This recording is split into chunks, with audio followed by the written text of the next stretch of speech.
Look outside yourself and not in, bridging the gap between professional success, personal fulfillment, making sure that life is not a zero-sum game. Author of Success Redefined. Hello and welcome to the Practical Leadership Podcast. I am your host, Paul Morton, and we are talking about leadership, management, and the various lives that surround it. It's my joy, delight, and privilege to bring into my studio some of the smartest, wisest people I've been able to find for your delectation and enjoyment. And I hope that you do get a lot out of the conversations that we have here. When you realize that your management team has grown too fast, or you've inherited a new team, and the fastest, best lever you have for growth and improvement is attached firmly to those managers, get in touch. I help you run management, coaching, and training programs that'll make a big difference really quickly.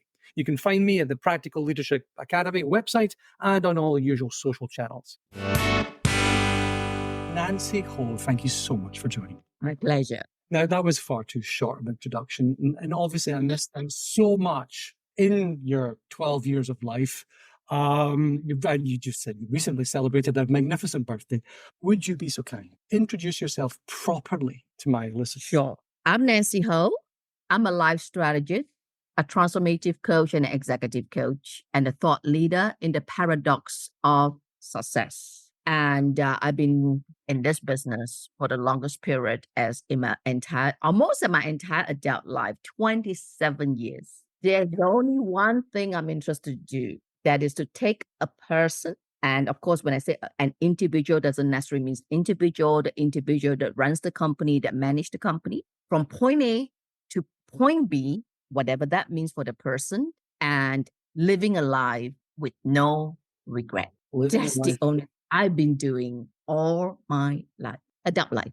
Yes. Living a life with no regrets. I think that's possibly something that the more I speak to people in their midlife, especially execs, senior people who have been successful, they've got the money, they've got the position, they've got the power and all the trappings, they turn and they say, and yet, Nancy, there's something missing. Yes. And that something missing often is not even so-called tangible. That means they can, measure it. Okay. For example, if someone says that, I do not have enough wealth. All right. I do not have a good relationship. Relationship is tangible, but something you can actually even describe it in the sense of tangible. But it is often a feeling that is awful, but they cannot quantify. Okay. Of course, the best way they can describe it is like void. Something just don't sit well. Something is just missing. And again, they go through the list, everything tick. They tick the box. They tick the box, right? Yeah. So it often even they feel bad talking about it because it's like, hello, you tick the box and what is your complaint? But they can't help that go to sleep, probably can't go to sleep, suffering from insomnia of some kind, having that disturbed mind, waking up just not feeling joyful, not feeling good. And it's not that they want to be ungrateful for the life they have, but they can't help but feel bad. And this is so common, particularly in the developed countries. This is the first world problem, isn't it? Loneliness is the first world problem. Depression is the first world problem. Correct. The void. You're staring into the void from your penthouse flat with your lovely cars and your gorgeous family and whatever. And there's nobody you can genuinely talk to because anybody you turn to and say, and yet I'm missing something. And exactly as you said, the response is, how dare you? How dare you be missing something? Exactly. So, and really, like I said, they do not, it's not that they want to pick on, nitpick, but really the feeling is so real. I'm not trying to sound morbid here. And we have seen around the world, particularly like say the Hollywood star, they have the looks, they have the body, they have the power, they have whatever you want to describe. But why they on overdose, why they become an alcoholic, okay? And unfortunately, some of them even take their life. Not that I'm saying we all will end up doing that, but it's an example that they've got it all. And then it's just too much for them to handle. And of course, we have this amygdala, the emotional brain. Once it's activated, it's like fight of flight. But what is there to fight when I've got everything and I'm complaining? And flight, where do I run away to? I run away what? All right. They still have responsibility. They know they at the height of the company, they need to do this, and they are in the leadership role. They have to have responsibility as a family man and so on and so forth, or woman, whatever case. So the other flight for some of this, Hollywood stars, people that we know of. So the ultimate flight is take their life because that gives an appearance like I solved my problem. Yeah. Permanent solution to a temporary problem. Yeah. This too Yeah. shall pass, I think is a good mantra. This Correct. too shall pass. Correct. You're Correct. fighting, you're flighting. You're fighting the only thing left to fight, which is yourself. You're running, Correct. you're flying from the only thing left to run from, which is yourself. And if you're Correct. going to run away from you, what is there? What is that to run? Where else to run? You get me?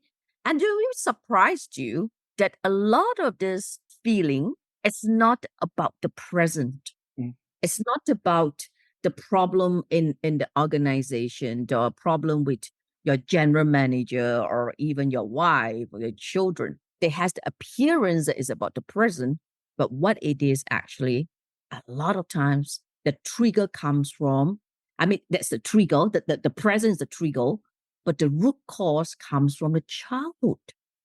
Yeah. Yeah, very subconscious. So therefore, we cannot see it. But the nice thing about a learned activity, this is a learned response to something that's happened. Okay. So something's happened, you've learned our response to it. But the nice thing about that means you can learn the solution. Okay, we manage. Okay, life is not hunky-dory. No, a good word. It's a very good word, hunky-dory. Yeah, it's not hunky-dory, right? It's not called life, right? Life is challenges, and that's great. That's how we grow. Mhm. So we learn to manage, and then we manage better. So we learned all kind of skills and techniques and strategy and all that. All that's all very positive. But when we cannot manage this, like I said again, this strange feeling, all right, then is something wrong. The childhood, and I don't mean that a person has to have some dark, really dark childhood, violent or anything like that. May not. You see, just to give a very simple example, when we're young, right? We go to school, we went to school, and then we just have to get better grades, and so on and so forth. So sort of so-called the obvious firefight, that we get better, and then we go get a job, we graduated, and then boy meets girl, then we get married, and then we have children, and then another firefight. So a lot of things are being suppressed; they're not being addressed. Okay. So therefore, this feeling always come out only when we are much older, and more so when we are more successful, because it's like, okay, the firefight or the busyness of getting this, achieving this, so on and so forth. Okay, now all that is done. Now what? Just like an athlete, right? After they got they go to Olympic game and win the gold, they become the gold medalist, right? They got the gold medal. And then now what? Yeah. What mountain is there left to climb? Correct. Was it Genghis Khan? He stood, I'm not sure if it was Genghis Khan or one of the conquerors stood at the doors looking out and cried because there were no worlds left to conquer. Correct. But this is something the business school don't address. This is something, it's just something that just keep going, going for your dream, your desire, and be positive and so on and so forth, right? So we have been conditioned that way, and it's not negative, it's positive, right? Of course, one mustn't just waste their life away. We want to live life to our fullest potential. All granted is good, but what I'm saying is when people do not address what may be an issue in their life, okay, it will pop up somewhat. And that also will show up in their leadership also, okay? That will also show up how they lead the team. Okay. Or how, or some gaps, it show up. So when I work with the C-suites like yourself, C-suites, managers and all that, the one thing I do is I just sit and listen to them as I'm listening to the gaps. Okay, my work is a bit different. I don't go and talk about leadership and all that. You're expert in that. My role is more so I listen to the gaps. All right, I would just listen. Then I become their sounding board. Then I say, okay, wait a minute. All right, what you just said, I can see this a gap. I can see this would then have this whatever repercussion or consequences. And you'll be surprised that they go, oh, I didn't realize that, Mm. you know, or they may have a conflict with their senior managers, for example. Okay. And often, so how do they deal with the conflicts? Aggressive, passive, you Yeah. know what I mean? Right. Again, the zero sum game, right? I win, you lose, that kind of thing. Or well, Or you win, I lose because if oh, I don't. exactly. Yeah, yeah, yeah. It works. Exactly. Right. Or my way or the highway. That's this. Right. So you see the struggle. You see Yeah. the struggle in the world. Paradox of success. Mm. Yes, that's why I call it paradox success. So address all this. All right. I think it's obvious enough to know what is success. It's all, you know, it's not like in the Transient. Yeah. yeah, exactly. So that's why I am the thought leader of paradigm success, where I actually look at all this that is not obvious at all. Okay. So you wrote a book, Success Redefined. You wrote it with Jack Canfield, who's Right? the guy behind Chicken Soup for the Soul, if anybody's old enough. And if you're watching on video, if you're watching in the podcast, you can hear Nancy holding up her book. You're watching the video, you can see that, yeah. There we are. There we are. So you redefine success. How do you redefine um, success? So you've got your problems, you recognize what they are, but in order to actually fit that within a framework that doesn't fight against itself, how do you redefine success? first I have to look at first I look at pain points. What I call them pain points. All right. So we have to expose our pain point. Okay. That means we have to acknowledge what it is and not like brush it under the carpet and think that everything is fine. Just, forge on and be positive, things will just, get better. It's not what I call it the fake positivity. Mhm. The other day I was doing my group coaching and it was interesting that I said this. I said, we know, we heard about this 1,000 times. Don't be emotional, be logical, right? Be logical, be rational. And I said, often being logical may not work. And I did. Yeah. I had 35 people, all right, in my group. And they go, what? I said, yeah, because it's your logic against my logic, Mm. my rationale against your rationale. It may not, correct? I mean, sure, don't be emotional. Sure, that's true. Don't be emotional. But logic may not necessarily work because it's my idea against yours or your perception against my perception, one of those. Then, of course, they look at me, then what works? I said, factual. So I've lived my life factually. Okay. And not debate facts. An objective fact. Well, objectivity is difficult. Okay, I mean facts as for example, like okay, just using what was facts like if we take any rat poison, we will die. That's a fact. I mean, if somebody wants to debate that and try it, okay, fine. Okay. Fine. Bye. Exactly that kind of facts I'm talking about, Yeah. right? The sun rises, right? Technically, it's still wrong. It's an expression, right? The earth evolved around the sun, but as an expression, we say the sun rises, which is Mm. so that is a fact. That giving metaphor was the fact. So the fact is, despite my professional success, I feel this void. Mhm. That's a Mhm. right? It's real because I wake up to it. I go to sleep with it, right? So that's what I'm trying to say, that the fact of like it's real. So address it. Don't pretend it's not there. Or it's just one of those things, or distractor. All right. Go drink, go eat, distract the mind and do something else to feel better. That's a bad thing to do. Or the stress is getting the better of you. The health is just deteriorating. Why? Simple. Our brain produces chemical. Feel good, good chemical. Feel bad, bad chemical. So good chemicals are, dopamine, oxytocin, serotonin. Not that good. Hence why I look good. Okay. Because my brain produces good chemical. I'm the happy Nancy. All right. That's So it. what's the bad chemical? Cortisol. Cortisol are regarded as slow poison. Mhm. It will attack our organs. So a lot of senior executives say, God, I got this acid reflux. Mhm. Where does that come from? Right? Or they have outbursts of eczema, hypertension, insomnia. Right? Again, the body does not lie. When the body gives you all this signal, this affects. That's what I'm saying. Right. This affects something is not right. Because, for example, sleep. It's natural. Just like thirst and hunger is natural, Mhm. right? Thirsty, we drink water, and time to when we feel hungry, we eat. But when a person can't eat or eat too much, the body is telling you something. So listen to the facts. Correct. That's what I mean by the facts. So it's not my fact or fact, but it's the fact that it's happening. Mhm. It's happening, right? Who do I want to fool? Myself, really. And I often say that if I'm no good, I'm no good for anybody. So even I can be sitting at the height of this big organization and I'm not feeling good. If I'm not feeling good, how do I, manage my team?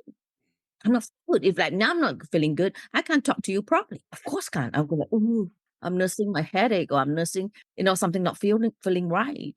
Or fact, there are really some unresolved traumas. Mm. Fact. Yeah. It Okay. doesn't go away. You don't address it. So this is what I do with all the senior executives. I look at facts. So every day, I run my own personal practice. It's my office. They will come to me in person. Of course, I do Zoom also, but often they come to me in person. All right. And I sit and I go through all these facts with them and then we address that. Just like this morning of this lady, she's very successful, but she somehow attracted the wrong kind of man into her life. She's 45, but then without needing a lot of details. And I actually said to her, the reason why you attracted wrong kind of people, and that's not only wrong kind of men, also the wrong kind of clients, Mm. right? Because as I listened to her, she would attract clients that would kind of so-called take advantage of her. Of course, my term, I said, can't you see that this lady is using you? Oh, really?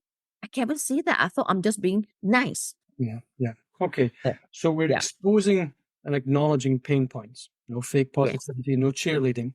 Right? I don't like cheerleading. Yes. You're listening to the objective facts around your situation, your life, your body, telling you these things. Mhm. So we're on our journey to redefine success. No, We're, then we have to deep dive. Where did that come from we're looking for. Okay. to address it? Okay. Then only when you do that, then we can rewire so-called our thinking, our approach that success we define. But then we rewire. Yes. Okay. Okay. So Everything has an end with the way we think. I think if we actually knew how powerful our thoughts were, we'd be very cautious about what it was we thought. Correct. Correct. The very classic book by James Allen, As a Man Think, Thinketh, As a Man Think, with a TH behind. James Allen is a classic, a very thin book. All right. You could actually search it and download it for free. You don't have to buy it, but it's a classic book. I would call it really the Bible of thinking, the Bible of thoughts. That was the book before everything else or any other books that came out with whatever else. You know what I mean? It's not From about 1903. that old, yeah? 1903. Exactly. So we're 120 years old. That's a I love books like that. I love things like that. Yeah. yeah. That's the origin of all that, and where we come. So success redefines because that okay, then you rewire the way you think, and not just that. And what's very powerful, all of our feelings is coming from thoughts created in the moment. Mhm. I say that again. All of our feelings is coming from thoughts created in the moment. So we do not create thoughts. It's universal. Well, it was here before we were born. All right. Nobody create thoughts, so-called it was here before we were born. All right. So therefore, knowing this principle, I will call it this principle, then we don't have to pay too much attention to some of these thoughts because it's just thoughts coming and going.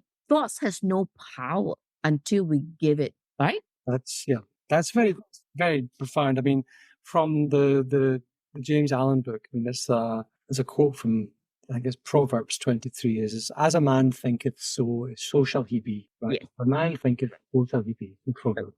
Right.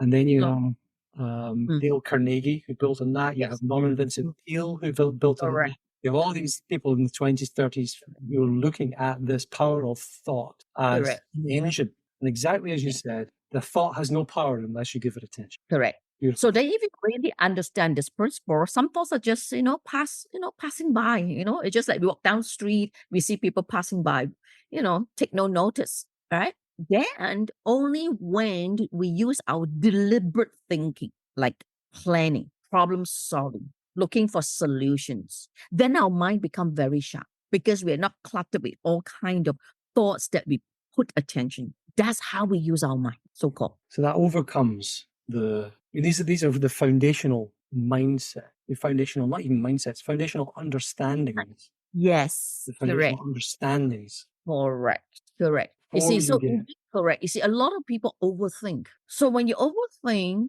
the mind is cluttered. So when it comes time to really use your mind to solve problem, I mean, can't be that sharp, right? Because it's so cluttered. Yeah. But if my mind is so called blank, for lack of expression, blank because it's not cluttered, kind of blank. So when I need to use it, I become very sharp, very alert, agile. But if my mind is so cluttered, it's not possible. It's just like the room we are in. If we have a lot of furniture and all cluttered, how we maneuver our way out, right? We can't. Mm. The same here. And unfortunately, we cannot see the room if it's cluttered. We can see physically, right? We can see, but the mind we cannot see. So that again can make us factually make us feel bad for no reason. And this part of it is may not even come from childhood. It's just coming from overthinking and overthinking and overthinking, and just clutter our mind. And then we become our mind become dull instead of sharp. Yeah, yeah, yeah.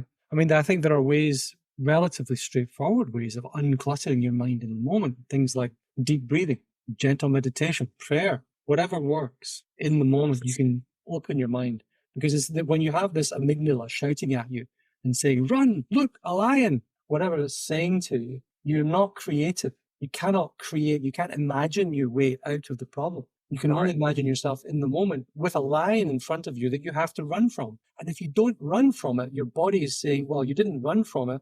You haven't used all these helpful chemicals I was giving you. I gave you cortisol, which is really good.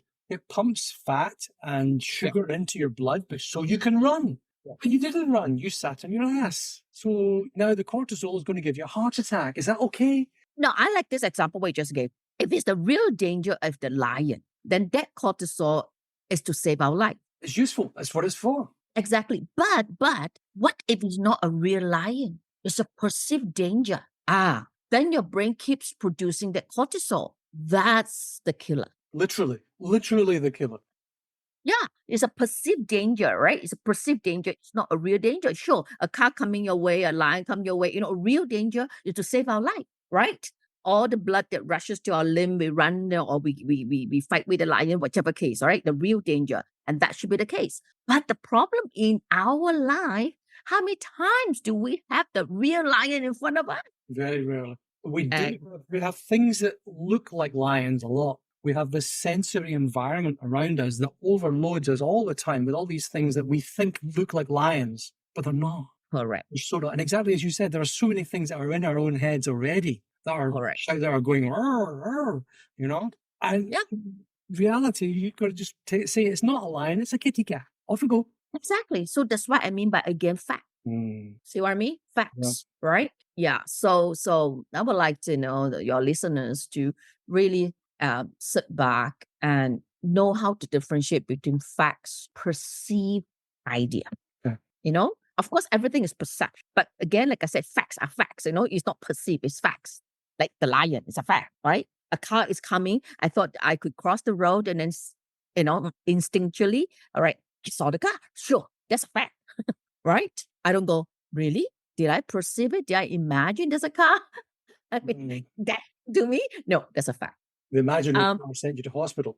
so that is really very much overlooked because as we become more successful, we become higher in the hierarchy. We tend to be focus on getting things done. Yeah.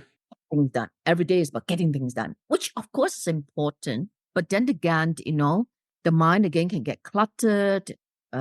Sometimes get confused. Sometimes get even we fool ourselves. I mean, the confusion thing I think is important because when our minds are not where they should be, when they're not open and relaxed enough so we can be creative, we tend to look to the wrong places for things. We look inward for solutions when we should be looking out at the environment. We look outwards for solutions when we should be looking inwards into ourselves. So we said, I think you used the word inside out. Yes. Correct. Inside out. And you see, we are not children. We know so much that we don't even know what we know. Yeah. No, really, we know so much that you don't even know what we know, because it's just like we have this big library, right? But then when we have a clear mind, then we are able to retrieve that file easily. See?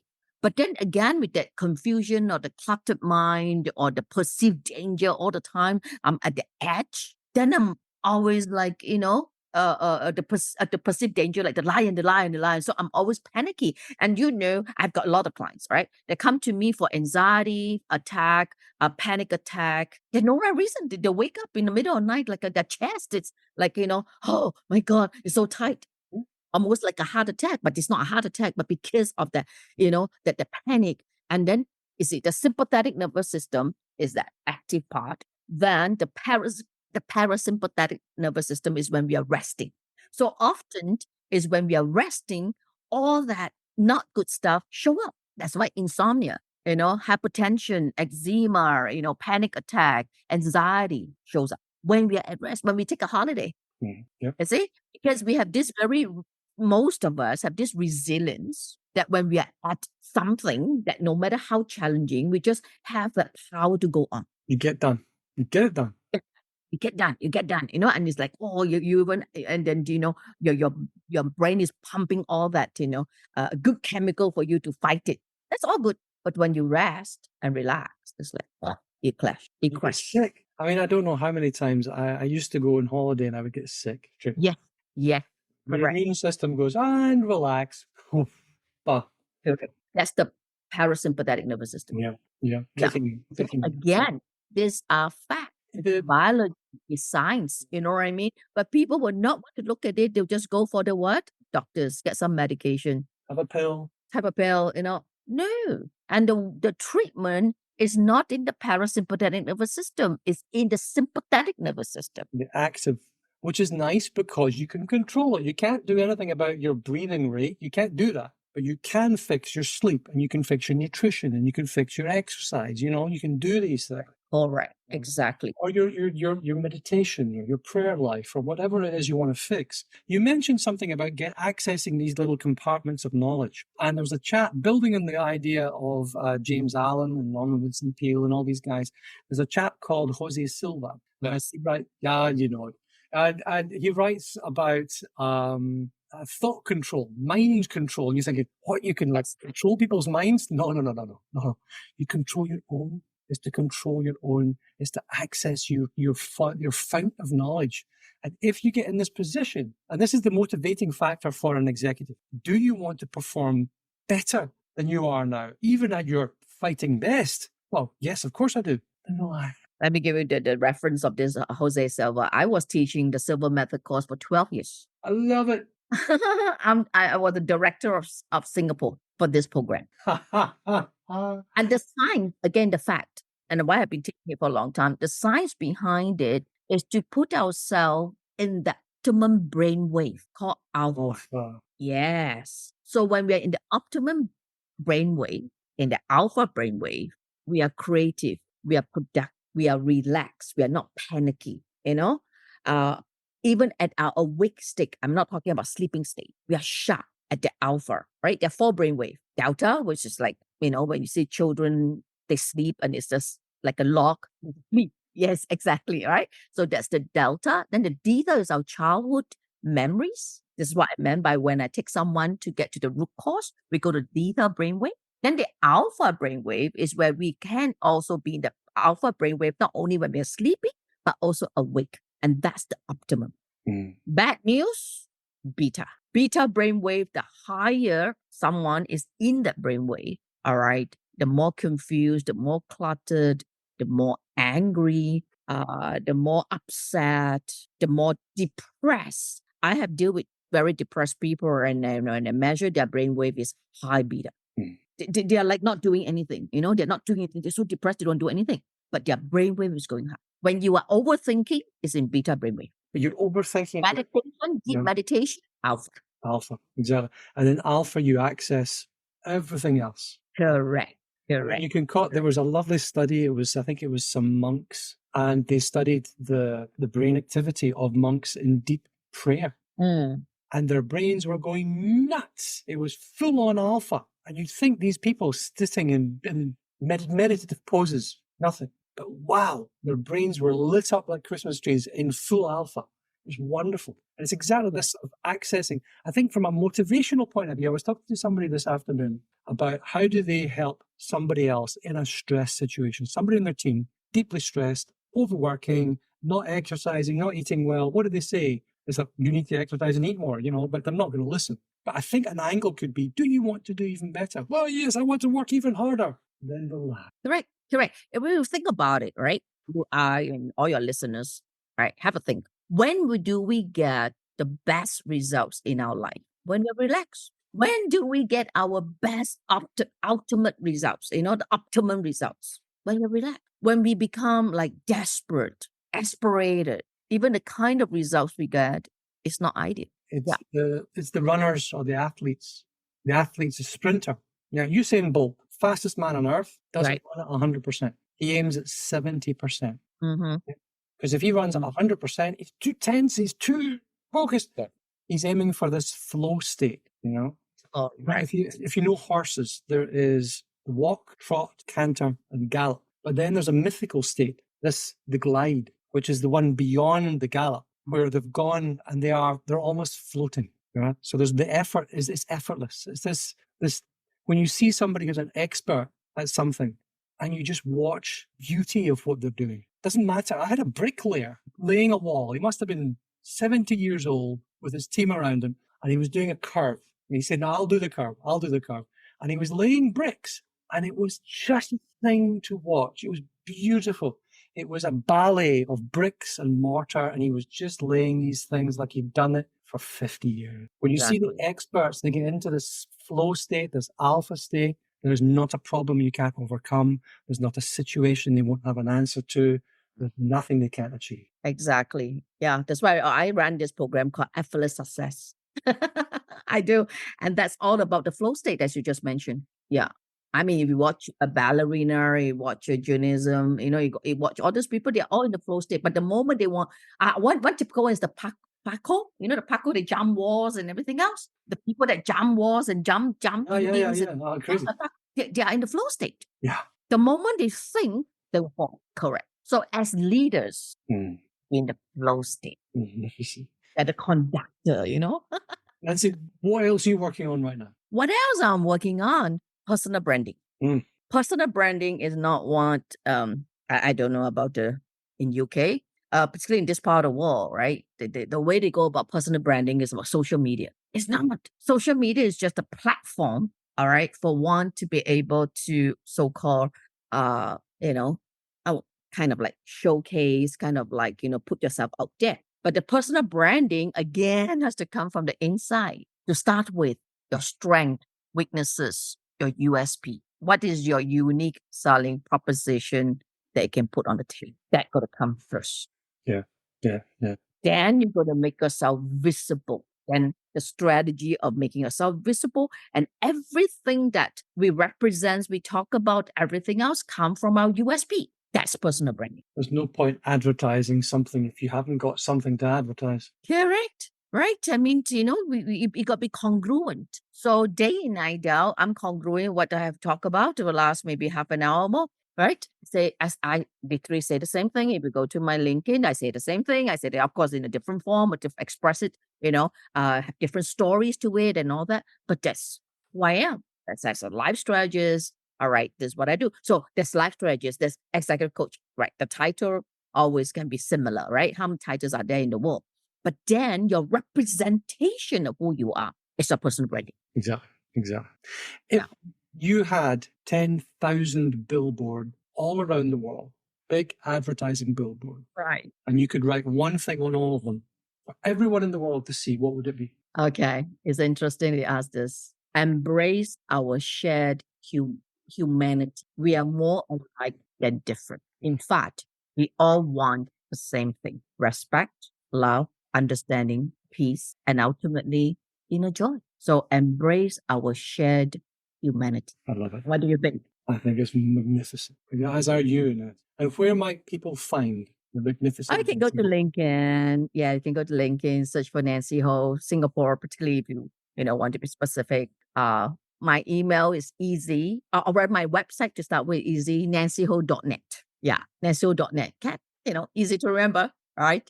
And I'm happy to have a conversation with anyone out there that I do this complimentary thing, having a deep dive conversation.